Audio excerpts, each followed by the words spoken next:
Hello and welcome back to Creepy Cutie Crafty. Welcome back to yet another crafting video with me, Heather. Hi guys, how you doing this week? Okay, so I am back at my whitework. Bear with me 1 second. I'm back at my whitework project, and I managed to get this it's not particularly great satin stitching, but it's definitely satin stitching, this bit done. And what I'm going to do now is after I've done this, I'm going to be doing sort of drawing threads. I'm going to sort of pulling these threads out of position, but I want to try and make this edge and this edge a little bit neater. By the way, it's still in my big slate frame, but over there I've got it resting on a box, on a stool, so that I don't have to just keep holding it and lifting it up. So hopefully that will work for the rest of this. Now, to make these edges a bit neater, what I'm going to do is I'm going to do a back stitch here, a double back stitch here, just to make it look straight. And then on the outside edge, I'm going to be doing some chain stitch, just to make it look a bit nicer. Please excuse the funny noise that just was then. That was my thinking noise, because sometimes I forget what I'm talking about. I wanted to make sure that I remembered what I was talking about. But yes, so yeah, I'm doing this today, and I'm also going to be doing some more on my Sashiko project in a bit. Now, as you can see, I'm starting off with a knot, but I'm going to be snipping that knot off once I've gone back on myself and secured this area. It's interesting, the edging on here, I've not really done it over. I've got to try and remember to do it over the stitches where they are, so that it sort of gathers them in. It covers over the edges where they're uneven and where they're sticking out, where they look a bit jagged, I suppose you'd say.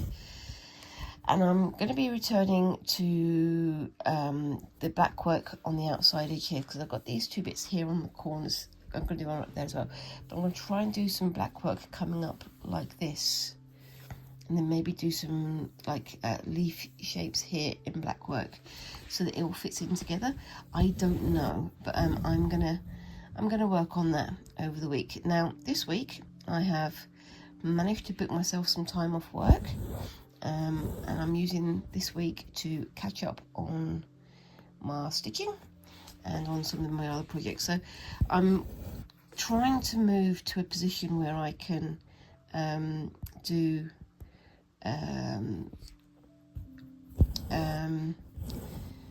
sewing full-time and crafting full-time.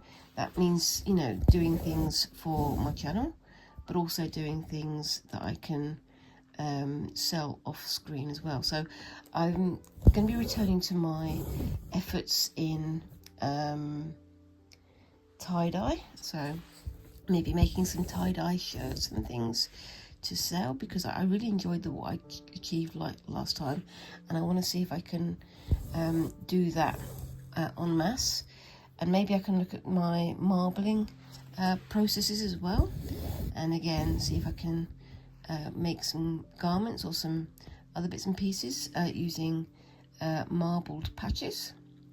And then I'm going to be using some of my quite large fabric stash to make things like tote bags and bits and pieces like that. But I'm thinking around the idea at the moment. I mean, I'm still looking for a new job as well, but you know, it's all going to be tying in together, because I want to find a job where I can really make use of my skills as a crafter. And you know, I mean, I'm still learning about my sewing bits and pieces, but I would really like to have a go at something that's, you know, that I can enjoy on and off screen, if that makes sense. I hope it makes sense. It kind of makes sense to me. But once again, I'm trying to talk at the same time as sewing, and my brain goes, no, too many things at once, and then stops working. So you wind up getting the garbled nonsense that I normally get. So, you know, that's an explanation for it. It may not actually be a real explanation, but it is my explanation for it. But I've also going to be trying to use this week to catch up on all my little bits of creepy cutie crafty administration.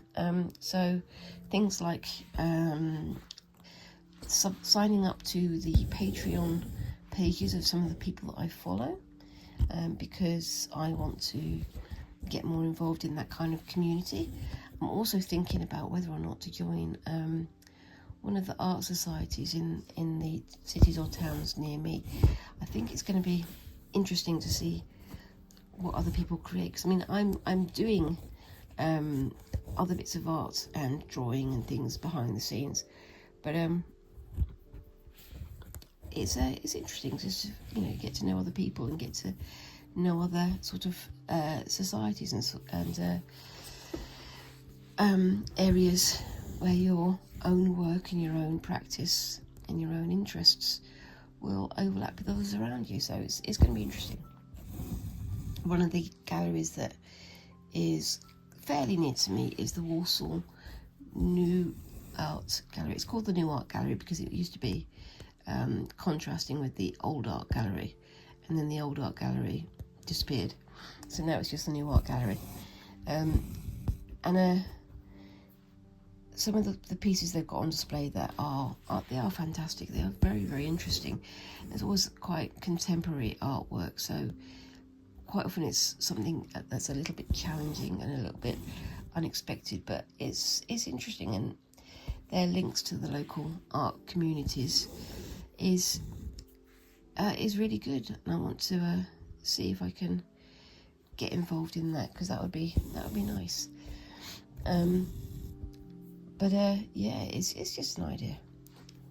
But yeah, so how are you guys all doing this week? It's another week where we're getting all of the news thrown at us, and again, I'm not going to go into political nonsense and things like that. I'm just going to say I hope you guys are all well, I hope you're all safe, and I hope you're all taking care of each other. It's crazy times and slightly worrying times, but we definitely need to remember that we're all human, that we all matter, and yeah, definitely take care of each other, even if we don't really feel like it, for personal differences, I suppose you'd say. Remember, we are all human at the end of the day. Anyway, I'm never going to be a street preacher. I'm just going to be talking my nonsense on here and wishing you guys all well. So I'm just going over this red line. One of the things I can do is, as I go around, if there are areas on the satin stitch that have like missing stitches like there, I can go back and repair it, but I'll do that when I come up that side, because I'm going to be going along this side and going back again, so that I could have made this into a stem stitch, I suppose, or a split stitch, but I wanted to just go with just the regular old double back stitch, or at least what I call a double back stitch. Anyway, but yeah, so I mean, I'm taking this week off, and I'm hoping that I can get ahead with all my projects, and I'm going to be going back to some of the projects that I hadn't got time to finish on screen. So I'm going to be trying to make sure that I get things done, like the quilt that I started. I've still got to finish that off so I can send it to my mum. It was supposed to be a Christmas present, but unfortunately time and tide has moved on far too quickly for me this year rather. It's one of those things where, unfortunately, I'm somebody who has I suppose you call it a chronic illness. I wouldn't call it a disability, but you know, it depends on what your definitions are. But because I get migraines, and I get migraines very regularly, it sometimes becomes a little bit hard to plan things. It's like, I will do that so long as I don't get migraines. I will be working here so long as I don't get migraine. Unfortunately, migraines are very much part of my life, and one of the things that I have to work around. The other thing is also that even though I get up very, very early to go to my job and things, I am very much of a night owl. So I'm kind of thinking that if I am able to work at, you know, be a YouTuber full-time and be a crafter full-time, I will be working at night and sleeping during the day, because that's actually better for my personal metabolism, my personal circadian rhythm, or whatever you call it. Yeah, it seems antisocial, but actually nighttime is when it's nice and peaceful and quiet, and I get to focus an awful lot more. And funny enough, there's not so many people revving their engines and going up and down the street and trying to prove what big cars they've got. It's the bane of my life. They always seem to wait until I'm doing a video, and then suddenly, right, let's race the cars up and down the cul-de-sac for no reason whatsoever. But yeah, maybe I can do that. Maybe, we'll see. And maybe one day I'll be able to sort myself out a proper craft room. That would be nice, wouldn't it? Anyway, as I keep saying, and I keep joking, I don't play the lottery, but one day maybe I'll win the lottery. Yeah, I'd rather work hard and earn my cash that way. But you know, you never know what the future's going to bring. Just hope it's going to bring good things for everybody. Isn't that always the way? Well, apparently it's not always the way. There's lots of people who think that the meaning of life is the accumulation of things and money, whereas most of us know it's not. It's the accumulation of friends and the accumulation of skills and making yourself happy, I suppose. I don't know. Am I blethering? I may be blethering again. I'm never gonna get myself a philosophical degree. But yes, it's one of those things. Anyway, so yeah, I mean, one of the other things I'm going to be planning this week is starting to sort out the trip to London. Now, Squinks, as I mentioned many times, is now doing their GCSEs. They're doing their project work for their exams and things, and they're doing their revision, whether they want to or not. So we are being awful parents and forcing them to revise. But once they've done that, we'll be packing up and going to London for a few days, just me and Squinks. Give my husband a few days of peace. And my one stipulation is that when we go down there, we are going to be going to Liberties of London. No arguments, no questions, no nothing. And Squinks knows that, but I kind of get the feeling they're going to say, but I want to go to so. No, we're going to Liberties. I've been waiting a year to do this. Well, more than a year, but a year to do this. So it's happening, and that's it. But we're also trying to think of other places to go. Now, Squinks have said they want to go to, like, Westminster. They want to go and have a look at the Big Ben, or at least the tower that it's in, Elizabeth Tower. And they've also said that they want to go and have a look at Buckingham Palace, and they want to go and have a look at all these other bits and pieces. I'm wondering if I can persuade them to go to Hampton Court Palace, because that would be nice. Again, it's got lots of links to craft heritage there, but I think that could be fun, because that's Henry VIII's home, and there's an awful lot of craft there. There's an awful lot of heritage there, and I think if they want to see some palaces, that's a good one to go and see. Anyway, I'm going to go to here now. I've done my row of double back stitch there, and somehow my needle's fallen out. Oh well. And now I'm going to go around the outside on this side with my my needle and thread, and I'm going to do a chain stitch. Because this is in the frame, I can't quite get that sort of, I can't do it on the same stroke of getting this thread in, but I think it's going to look pretty good when it's done, but we shall see. We always see in the end, don't we?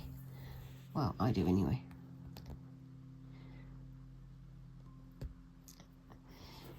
For anybody who doesn't know, this is my whitework project. I've done a combination of white and variegated stitches there, so sort of hardanger type stitches, and then this sort of pulled thread waffle type thing, and some edging there.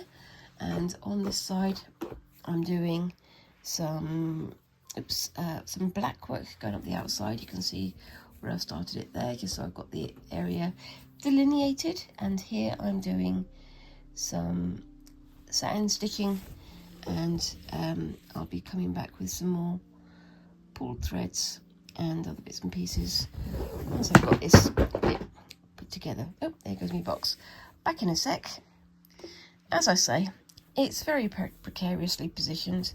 It's on a stool, and I have no other place I can put it at the moment. I do need to get myself a slate frame stand, but again, time, money, space.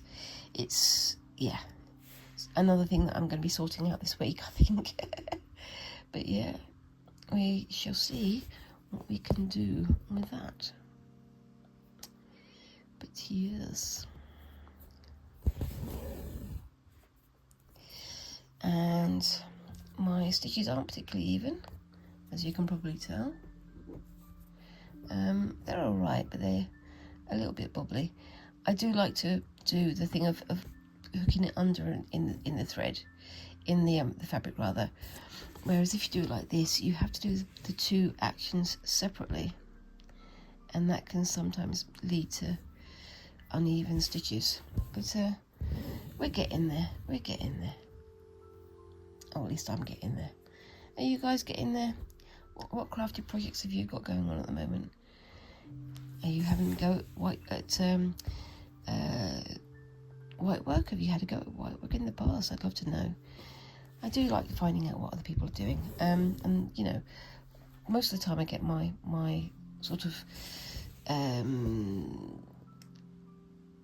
crafty, not companionship, crafty communication through watching other people's videos on YouTube.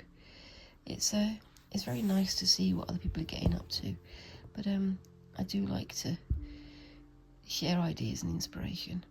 It's all part of the community. That's the word I was looking for. The community of crafters here on YouTube, and also on Instagram as well. Facebook, it's fairly quiet for me, but I know that some other people have very busy crafty pages. So yeah, it's nice to celebrate each other's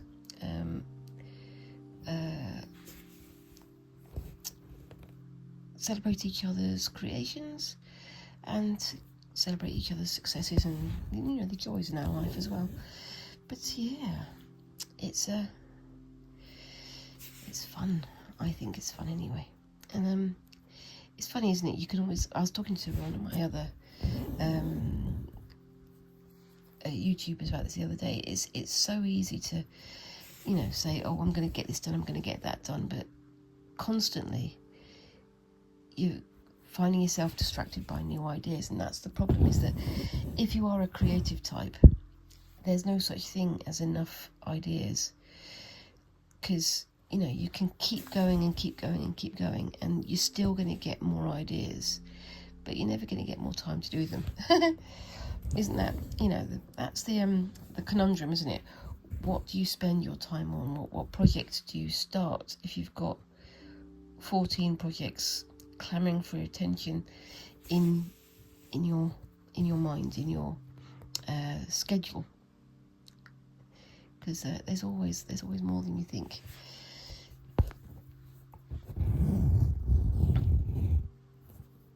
Oopsie daisy. Are you going to go through? You're going to stop. There we go. There we are. And yeah, I'm going over the edge here just slightly so that I can make it look nice and round. It's not wholly even, but it's a lot more even than it was before. and I think I like it. I think I like it. I was thinking of doing a second layer of chain stitch going around the edge, but using the black rather than the white. I might do that, I don't know. I'm just thinking through ideas.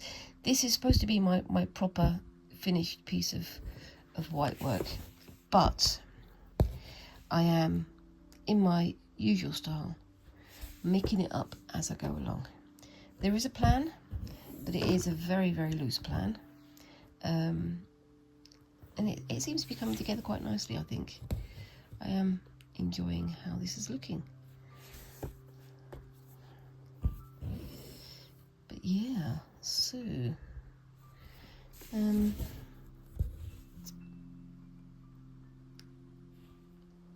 what else have we got going on? So yeah, I mean, I'm again looking to expand my horizons in terms of my crafting and my creating. So like I say, thinking of joining the Warsaw Society of Artists, but also trying to think about classes again. I very nearly joined a pottery class last year, but unfortunately the date that the pottery class was on in the week was the same day that I take Squinks to their piano lesson, so I didn't want to jeopardise that for them by making things a little bit too tight, because I wouldn't have been able to do both classes on the same night. But maybe this year I can start rearranging things or find a different class to go to, because I would love to do another crafty class, and maybe this year will be the year. But we shall see what happens. It's depends on time, and of course it depends on money and space, all of which are at a premium for most people at the moment, but it does seem to be getting a little bit tight at the moment for various reasons. Again, I won't be going into that one because this isn't a political channel. I'm not a news channel. I'm a crafty channel and trying to focus on the good things. But yeah, so maybe finding like a weekend retreat or a crafty couple of days somewhere, and that could be fun. That could be a good way to expand my horizons a bit, and get to know other crafters and get to know about what other classes are available as well. It's all good. I know it's the time of year when people do start going to more classes here, because spring is springing and summer is starting to come into bloom, and so everybody gets more inspired. The green rises, doesn't it? As the sap rises in the plants, so does the inspiration rise in us crafty folk. I think that makes sense. I don't know. I may be talking nonsense again. You guys are getting used to me talking nonsense, aren't you? Please tell me you are, because I've got so much going on.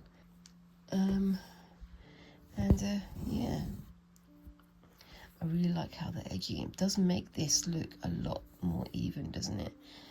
I think I definitely made the right choice this time. I think I'll use this again in future projects as well, because I definitely want to keep going with white work and black work and all these things. Just keep my ideas going, keep them percolating, and I'm really looking forward to getting this done. I want to, because I mean I've still got my gold work piece that I finished a while ago to finish framing up, which again hopefully that'll be this week. But I'm thinking of framing this up as well, and giving it as a gift maybe to someone in my family. I don't know. We shall see.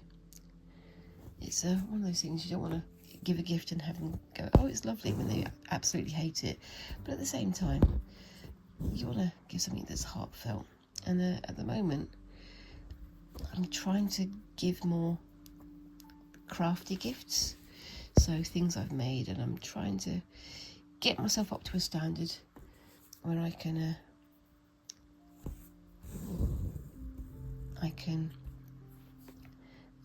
feel proud enough of my gifts, of my crafting, to give it as gifts, because sometimes you feel, well, I was going to make this for this person, but I don't think it's good enough. But then again, I suppose we all kind of, at the end of the day, don't think that whatever we craft is good enough.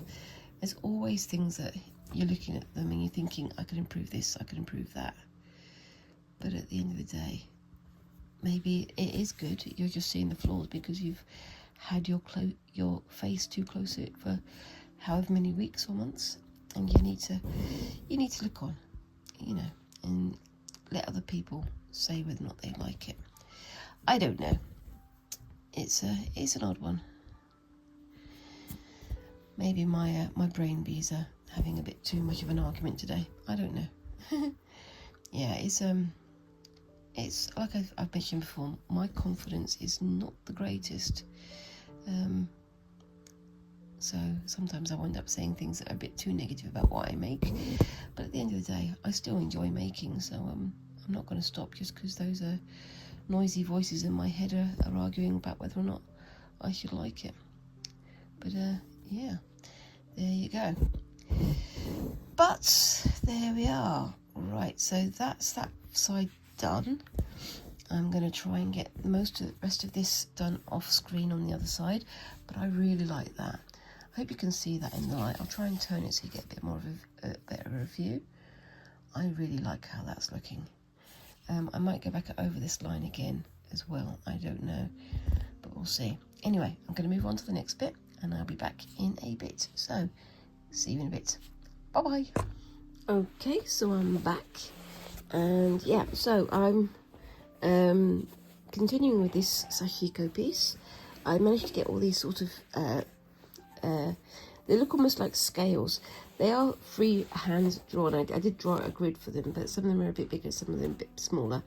I can live with that. I kind of like that because it gives it a feeling of sort of undulation. It looks like it's moving. But now I'm going to come back and do the additional stitches. Now I'm working to this pattern here. This is Nowaki, which is like grasses. It's supposed to be like grasses bending over in the wind, and it's very simple. You sort of the arches and then you do these extra on top. I'm not being exact now. You can see here they've got them just different lengths, and here they go up to the line. So you know there is some area for not movement, but area for sort of freehanding things. And I'm just sort of freehanding my design, so it's going to be interesting to see how it turns out. But we'll see how we go. But I'm not being precious about this at all. I'm mostly about making my pattern all about me. I'm not going to be selling this one. This is, again, for anybody who's new here, this is my Sashiko piece, and I'm sort of just freehanding some designs on here. I'm not being precious about how accurate they are to the designs, and you know, they're going to be sort of longer and shorter and things that don't quite fit the mold, but I'm going with it. I even thought about maybe making these all different lengths and then have some going the other way, so that you know there's a bit of variation in there. But I'm not being precious about what I'm doing in any way, shape or form. I want it to look nice, but I also want to have that little bit of the hand of the maker, as I've been saying elsewhere. So you know, it's never going to be perfect because I'm still learning, and I'm not worrying about it being what other people want either, because again, I'm making this for me. So yeah, what did I say earlier about the people outside on the street literally coming out to rev their cars up and play their music in their cars, because they've decided that now's the best time to do that as well. It's always the way, isn't it? I get started on my stitching and then suddenly someone's trying to have a car disco. But there you go. I don't know if you can hear it. They've got a lot of bass in there in the music, which is probably not doing their ears any good, to be honest with you. But you know, that's their choice at the end of the day. It's not hurting anybody else, it's just slightly annoying. there we go. And yes, so that's the first one sort of done. It's a bit wibbly, but again, I can live with it. What do you think?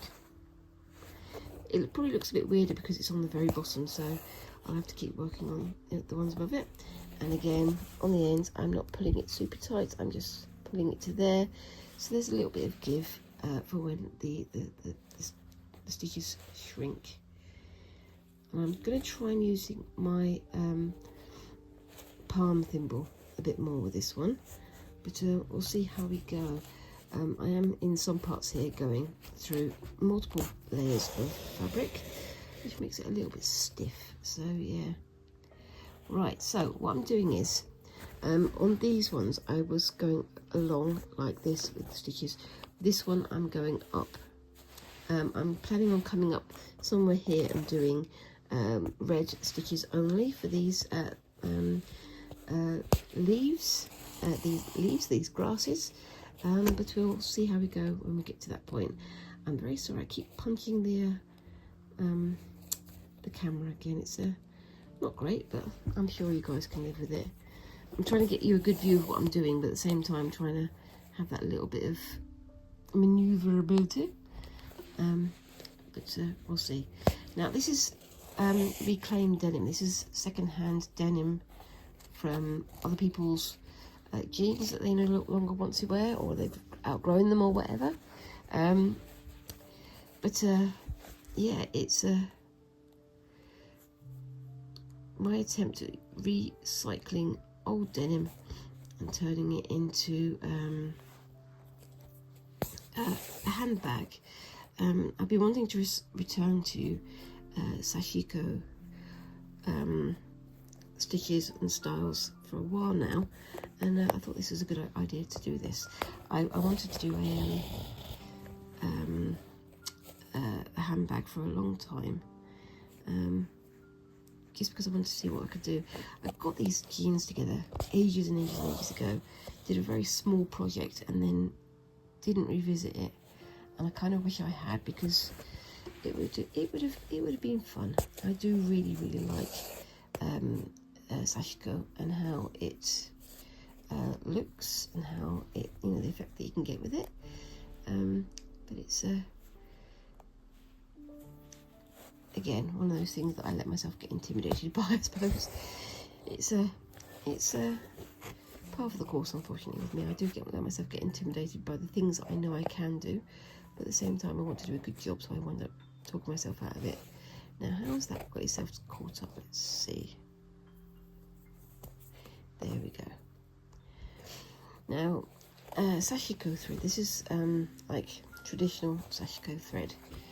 It is quite thick and it's quite rough on the outside. Now, you're supposed to use a palm thimble so that you can get lots of stitches on one needle, and then push through so you don't sort of fray the thread at all. Oh, there goes the squinks. But because I'm going through 2 layers of denim here, I have to do some bits stitch by stitch, because otherwise it would be too much, and I would lose any alignment of the stitches. So I've got to try and be a bit careful about what I do in terms of that. But it does also mean that it winds up getting a little bit more frayed than I'd like to otherwise have it. But such is life. There we go. There we are. And yes. And Squinks has found themselves something to put in their face. So they're off they go again.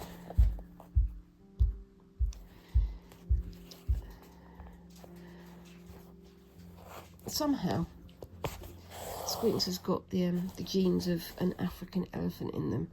You can tell that from the way that they walk up the stairs. It's thump, thump, thump, thump, thump. I don't know anybody else who walks like that, but they're very, very loud with their steps. I've never known them to be very good at sneaking up on people. I, on the other hand, keep getting told that I need to put a bell on or something because people can't hear me coming, but you know, can't hear me walking. Yeah, it's very strange, isn't it? There's always somebody who's like that, you know, somebody whose steps are super, super loud, even if they are a tiny, tiny person. And then I'm very much not a tiny person, but my steps are super quiet. So it's quite funny though, really.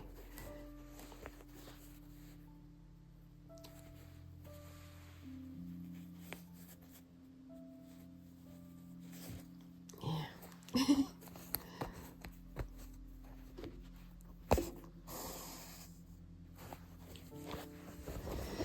There we go.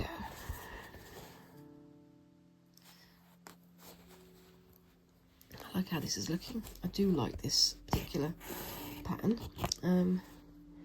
It's got a very sort of almost like a classical feel to it, I think. It's simple but also very sort of not elegant, but it is pretty, I think. I just hope I'm doing it justice.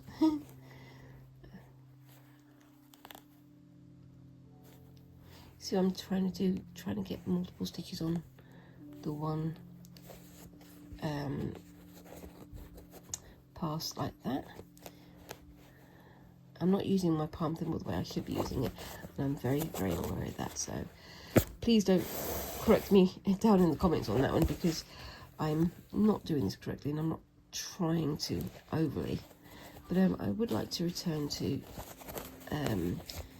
proper Sashiko techniques in future projects, so I'm probably using thinner thread rather than this thick stuff. Not thinner thread, thinner fabric rather than this denim, because it is very, very sticky sometimes, and sometimes the denim that people have given me has lycra or elastine or whatever in it, and it winds up being even more sticky than regular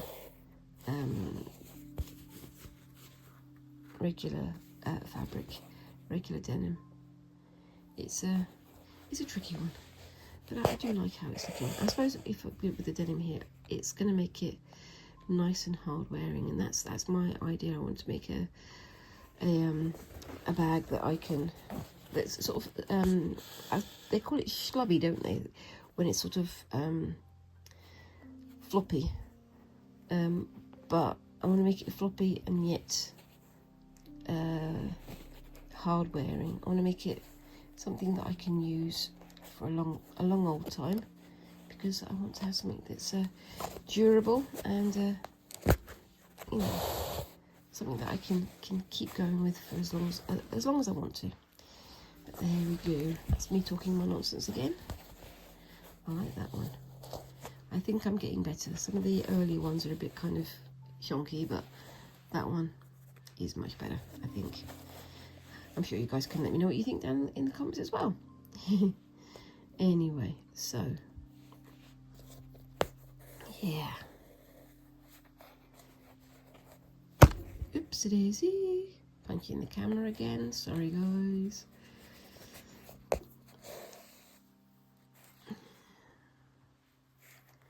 But I do like how this is looking. I mean, I've been looking at some videos about visible mending, and I've been looking at, there's one on the V&A website where they're looking at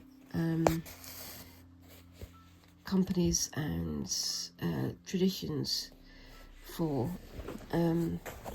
remaking things. They're looking at things like darning and making patches, and one of the things that one of the people said, that somebody had a t-shirt that had been given to them by an ex, well, that had been borrowed by an ex, and they were so upset with that person that they took this t-shirt and literally cut it into over 100 pieces, and then decided that actually they wanted to turn it into something that was more them as they are now. Now that they'd found peace again, and wanted to put it back together. So they took it back to this kind of famous visible mender, who I don't know who they are. I'd have to look at the video again. If I remember to, I'll put that in the comments as well, so you guys can see what I'm talking about. But they took the t-shirt back to this person to be mended, and the person literally put the t-shirt back together like a jigsaw, and used multicolored stitches to create a new garment almost that had that history to it. And it's interesting, isn't it? Because I mean, you think about how your clothes get mended, or how your clothes get worn, and they get worn by the type of person that you are. So if you're somebody who does a lot of gardening, maybe you catch your clothes on a bush or on your secateurs or whatever, and that becomes part of the garment's history. Doesn't necessarily mean that it's ugly. It might well still be very much usable, but it becomes part of how you've marked that piece of cloth, that piece of, clothing, as part of your process. And they had somebody who on this item, I'll put it down on the links below. They were talking about how somebody had quite a severe accident, but they had a shirt that they were wearing, a shirt that they really loved, but it had to be cut up the sleeve so that the person could get out of it, or so the person could get treatment.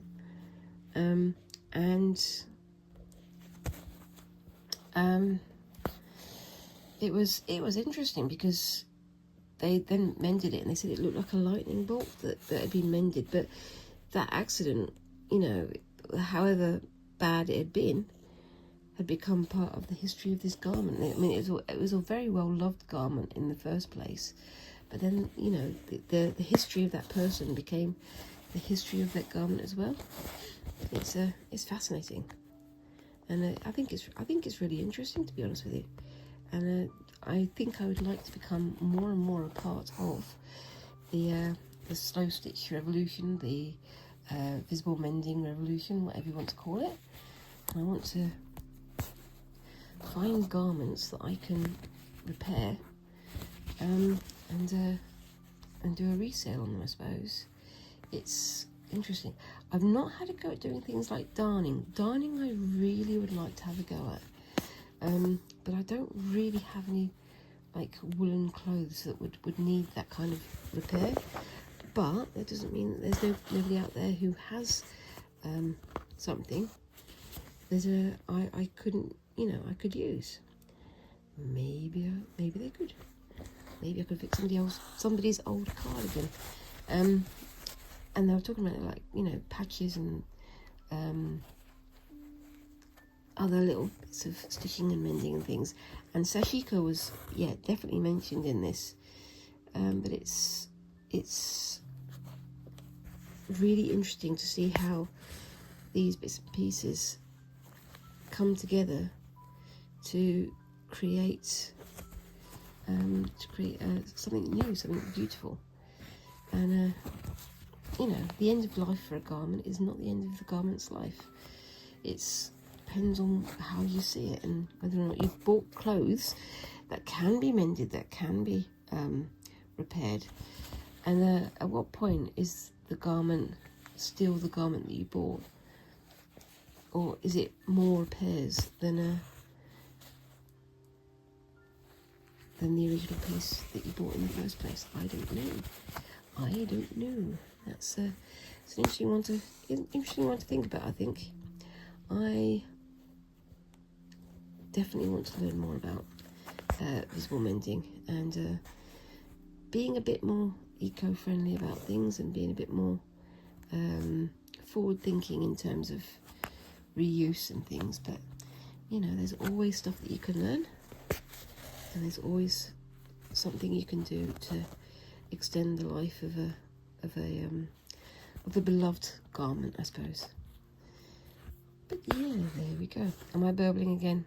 I might be burbling. I'm very much concentrating on my stitches at the moment, but I really like how this is looking. None of them are exactly the same, but I think that sort of constant difference is making this area just that little bit more attractive, I think. I do like this area where you've got the white stitches in the red curve, so I'm interested to see how the red stitches in the white curve are going to look, and the red stitches in the red curve as well. That's going to be interesting.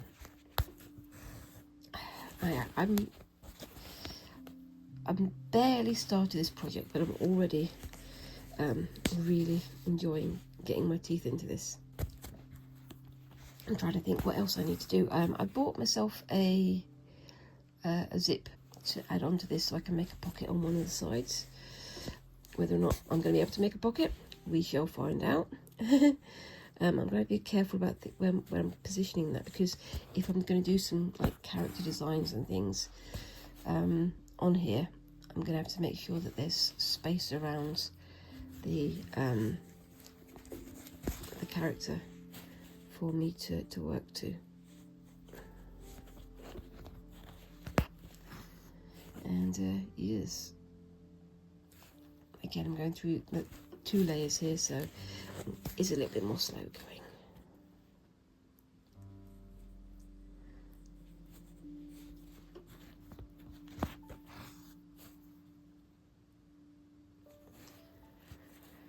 But yeah, so what crafting are you getting up to, guys? What do you think of this whole idea about visible mending? Do you like to have your clothes looking pristine and brand new, or do you like to decorate them and make them your own? I mean, I've bought, like I said last week, I don't try to buy like stone washed or pre-torn jeans, because that's what's going to happen as you wear it. And jeans are supposed to be denim is supposed to be this fabric that softens with age and with use. But I do know that a lot of people like to use, like, get stone washed or acid washed or whatever type jeans. And I've seen some of the bits and pieces on the news about how much damage those processes can do to ecosystems. If you want, you know, stone damaged denim, put your jeans on and go climbing, or you know, go walking in a forest or whatever. But putting these things into a machine and tumbling them and then clogging up rivers and seas and things is kind of daft, especially when the fashions are going to change, and then you're going to want a new pair of jeans anyway the next month, aren't you? It's very strange. I don't get it. Maybe that's why I'm not a fashionista, I don't know. Right, I'm just going to be back in a second because I've got to change my thread, so I'll be back in a sec. Okay, so I'm going to start here and see how we go. And I'm coming back in with my red thread this time. So again, try to pull it, but not too far.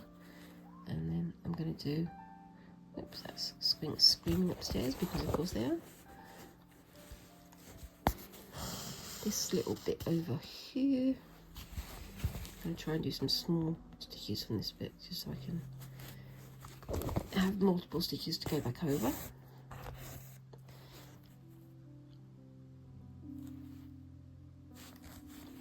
But yeah, no, I mean, I'm definitely looking to be more creative with my stitching. and with the other bits and pieces that I'm doing as well. So yep, it's all happening, it's all change, but definitely trying to make the most of things.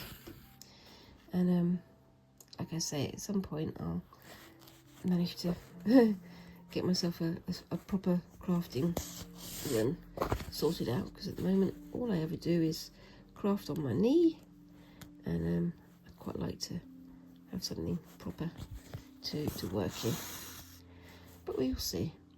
Maybe one day. But in the meantime, just enjoying what I'm doing. There we go. Both heels.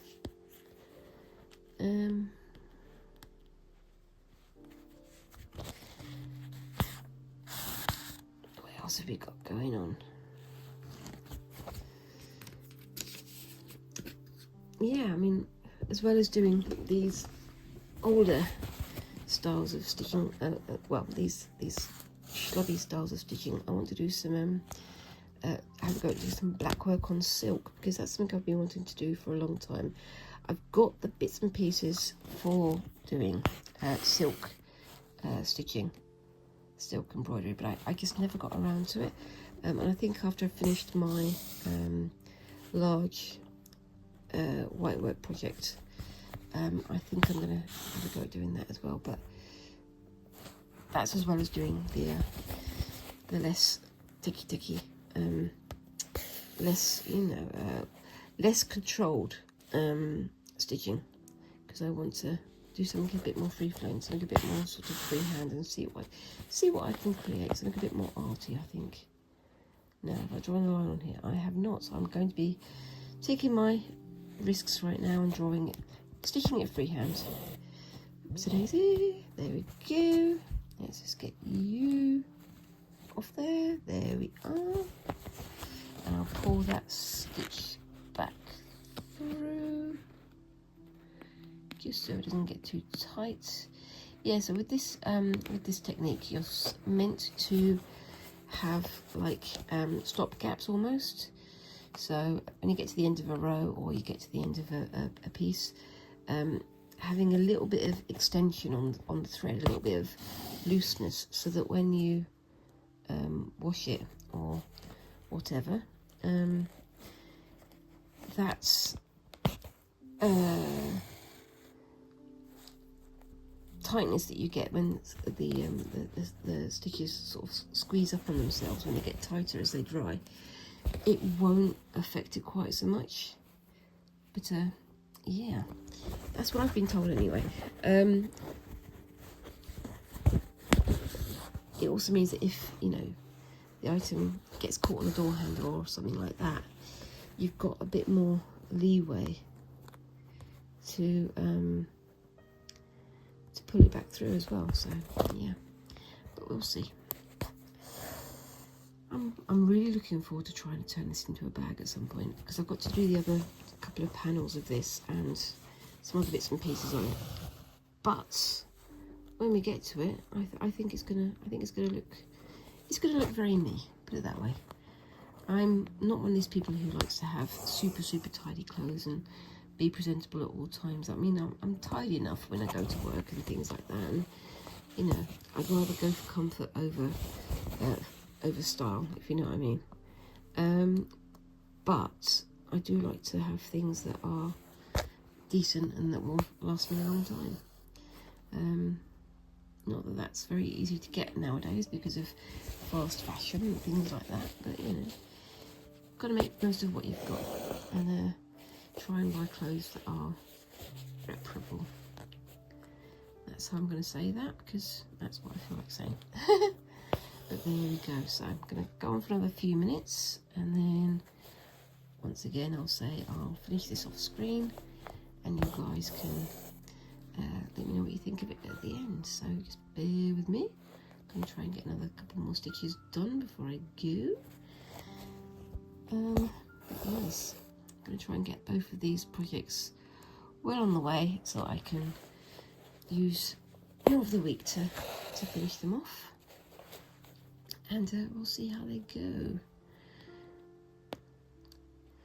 if you'd have done this, would you have measured all these out and draw them all out perfectly? One of the things I keep saying to myself is I'm going to go and get myself some clover circle templates, so I've got all the circles ready for me to draw, but I never get around to it, and I almost always wind up freehanding things. But yeah, like I say, it just shows the hand of the maker, isn't it? I suppose it's showing where my particular leaning has gone, and follow that direction, I suppose. But you know, it's the people way back when probably wouldn't have used anything, you know, fancy like, well, they definitely wouldn't have used plastic, put it that way. But they still managed to make things that look absolutely gorgeous, and you know, there's always room for the hand of the maker, as I say. Anyway, that's just me blathering on about my nonsense when I don't need to. But yeah, anyway, so I'm just going to poke that into there and say, what do you think of that so far? I really like it. I'll turn it that way so you can see more how it's supposed to be sort of aligned. I mean, it's the thing, this is how it's supposed to be aligned, but if I wind up doing it like that or in another orientation, it doesn't matter so much, does it? I think it's going to be a nice little joining up of everything. I'm thinking what to do in here, and I'm thinking of using the red and the white to do sort of brick and block patterns, but making them a lot smaller, so probably going back down to this sort of 1 centimetre size, so several centimetre size blocks going that way, blocks going that way. It's almost like a basket weave, but I don't know. Anyway, that's for next week's video. Anyway, I keep saying anyway. Stop saying anyway, Heather. Anyway, let me know what you think of that so far down in the project, and also down in the comments, and also let me know what you think of my white work so far. What do you think I should do on these? What kind of patterns do you think I should try out? And let me know what kind of projects you want me to have a go at in the future.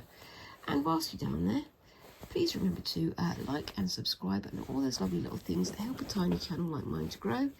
And I look forward to seeing you in the next video. Thank you very much again for watching, and bye bye.